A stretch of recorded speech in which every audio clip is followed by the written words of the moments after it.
In this video, I'm going to show you how to create your own virtual instruments in Cakewalk next. Now to do this, first you want to open a project and then you want to go to the plus icon over here top left and you want to create a new instrument track. So just click on that and then from here you want to select an instrument. You want to basically load in an instrument depending on what type of sound you want. Of course, you're going to go with that one. So for me over here, I'm just going to click on keyboards and I'm just actually going to select one of these pianos over here. Actually, we're just gonna go with, let's go with this FM keys one over here. So if I play this, sounds like this. That's cool. I'm gonna click on it, double click, and there we go. We have this FM keys in here. Now what you then want to do is basically record a single note, whichever note you want, of course, on the piano roll over here. So let me show you how to do this. You first want to position yourself at the beginning or where you want to go, and then you want to click on this track record button over here to actually enable track recording. And then what you want to do is simply hit the record button and click any key you want here at the bottom to get a note. So I'm going to just click record. I'm going to hit this note. There we go, and I'm going to stop recording, and there we go. We now have this one note.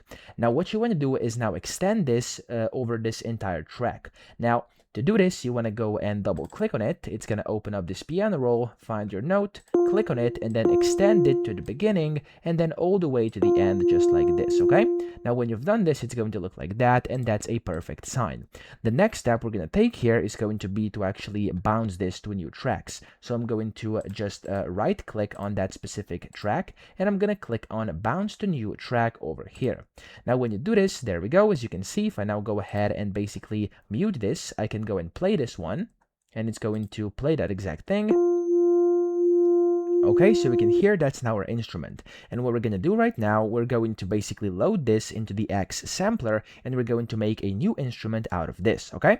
So let me show you how to do that. You want to go to the plus button top left, and now you want to click on the sampler. It's going to add a sampler. You can put it wherever you want. And now you can double click on the sampler to open up the X sampler. You want to then click and drag this audio, and you want to drag it down here into your sampler. And there we go. If I play this, that's of course our audio over here. I'm going to max the volume just like this.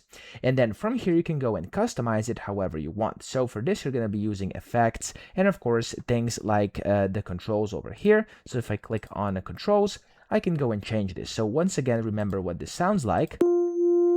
That's what it basically sounds like, but if you want to create a new instrument, you can just go and change the attack, the decay, the sustain, and all of these things can be changed over here. I'm actually going to go and change these quite a bit over here. I'm going to change the pan, and I'm going to change the shift, the fine over here, as well as the cutoff, etc. You can change these things and basically real time go ahead and listen what they sound. So if I play this for you right now, you can hear it's a completely different instrument, okay? So this one was the original one up top, but this one is the one we now created. So a completely different thing. Of course, you can go and add effects on here if you want to. You can click on here, you can add parameters, whatever, but I'm actually happy with what I've created over here.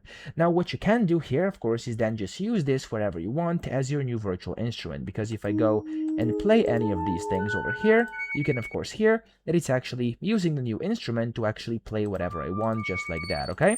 Which is of course quite amazing. So I'm using this new created instrument, and I can of course go in, for example, start recording. So if I go up here and start recording, I can just go ahead and actually do that as well, okay? And it's going to work just like that for me as well, okay? I'll be able to record this and do whatever I want with it, okay? I can also go and hit the record new audio over here and then record over it if I get over this and I want to do something else. And yeah, that's essentially how to do this. That's one of the ways, which I think is quite interesting. So I hope this video helped you out. If it did, please subscribe to the channel and help me out as well.